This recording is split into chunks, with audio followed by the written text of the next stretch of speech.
po nëse s'ka zgjidhje në afatin të cilën tashmë është dhënë dhe ditët janë vetëm duke harxhuar, jemi më afër zgjedhjeve se sa një afër zgjedhje që po shihet, se në mungesë vullnetit të partisë shumicë, duket që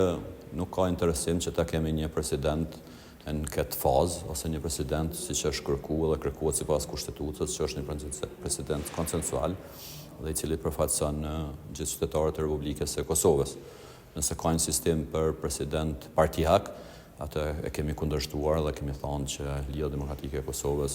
nuk dëshiron që t'jap Kosovës një president i cili është partijak, mbi të gjitha sundimin me 3 pozita, që atëherë do të kalojmë në një sistem të padëshirueshëm për Republikën tonë. LDK ka dhënë të gjithë mundësinë e saj për këtë proces, e para me takimet, me konsultimet, mbi të gjitha me idetë, por edhe me propozimet nëse ka edhe marrëveshje klasike politike. Asnjë mundësi tjetër ne nuk e kemi, por ne thrasim shumicën parlamentare që të ofrojë një zgjidhje dhe të ofrojë konsenzusin për zgjedhjen e presidentit vet.